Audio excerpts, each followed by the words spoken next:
Hello friends, today we will be taking an overview of environmental acts which are constituted by the Government of India under the Constitution of India.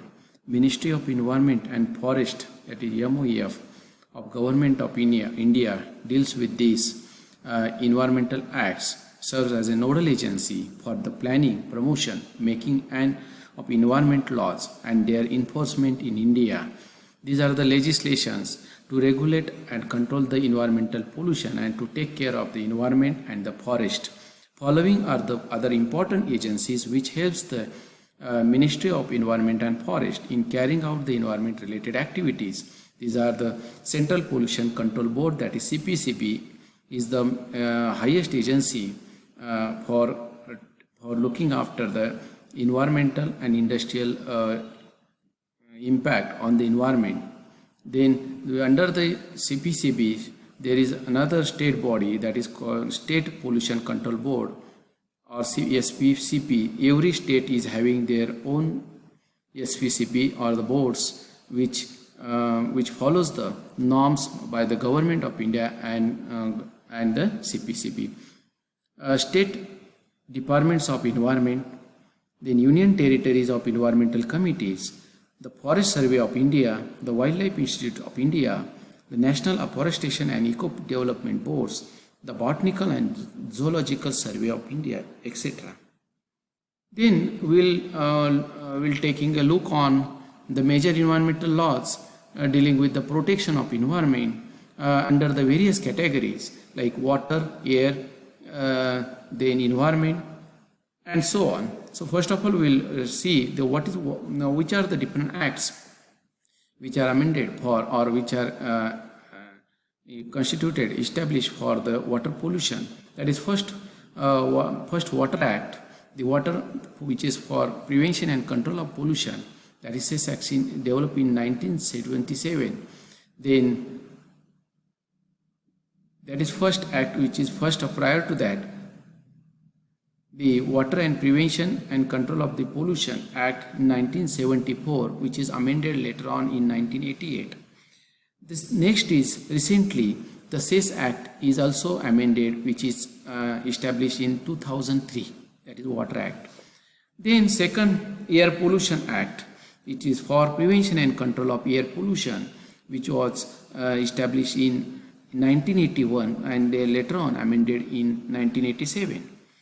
Then Environment Protection Act, this is for environment protection, the act, that is Environment Act or Environment Protection Act in 1986, which is later on amended in 1991, which is Umbrella Act, which covers all the water pollution, air pollution and all hazardous chemical material handling act, everything, different rules are covered under this Environment Act.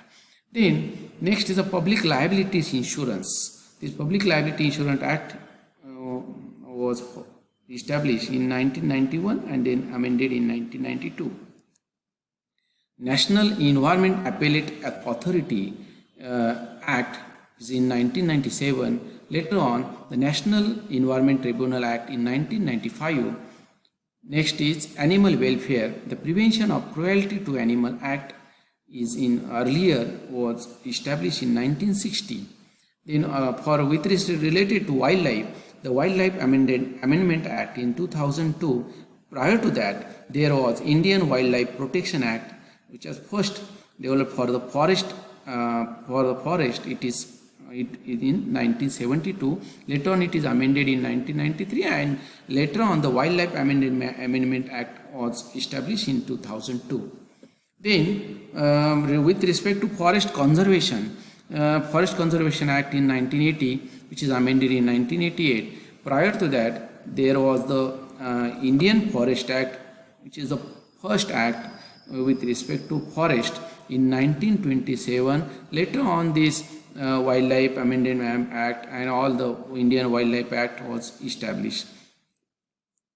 Then next is the category is the biodiversity. So Biological Diversity Act was recently amended in 2002.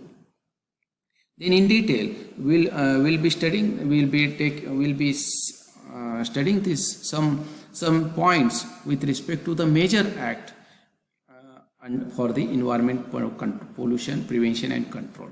So we'll focus on only first five main act.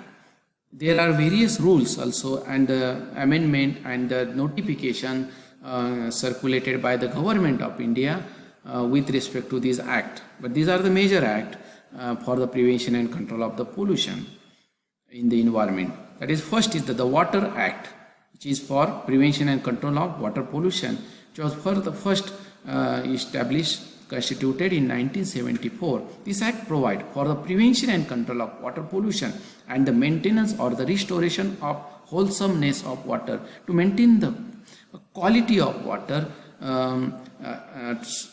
so as to identify whatever the impurities present in the water. As such, all the human activities having a bearing on water quality are covered under this act.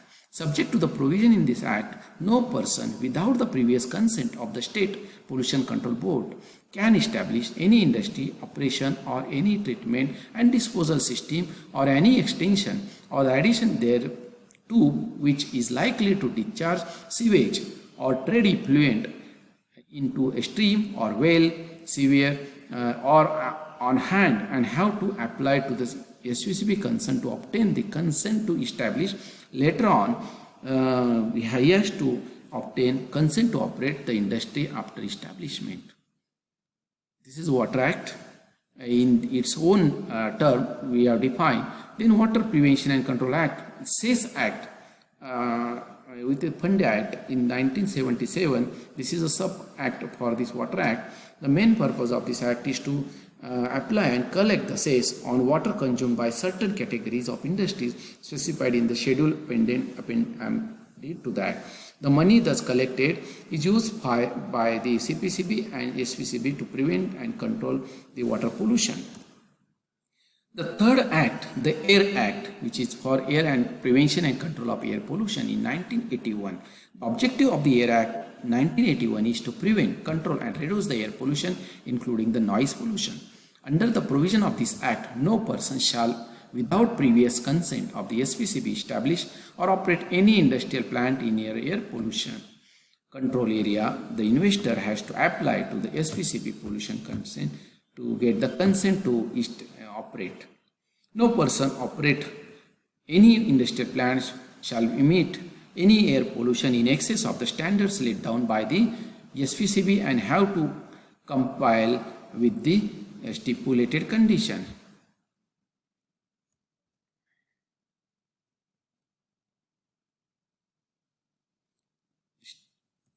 Then the Environment Protection Act 1986.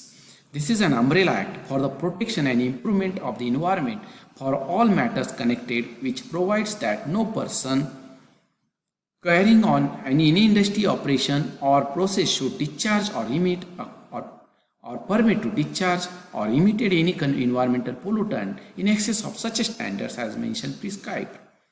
Several rules relative to various aspects of management of hazards, chemicals, waste, etc. have been notified. Under this act, central government has restricted, prohibited, location of industries in different areas so as to safeguard the environment.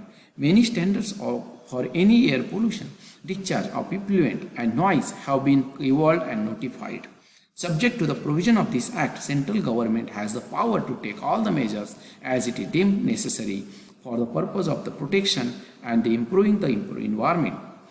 Procedures, safeguards, prohibition and restriction on the handling of the hazardous substances and chemicals, along with the prohibition and restriction on the location of industry in different areas, have been notified under this act, Environment Act. Then next is the hazardous waste management and handling rules 1989 and 2000. Why it is important? It is important from chemical engineering point of view. There are the priority chemicals, the listed chemicals which are hazardous, which are defined as hazardous by the government agency, and later on by their we can identify their characteristics so that based on the corrosivity, that ignitability, based on their flash point, whether they are hazardous or explosive.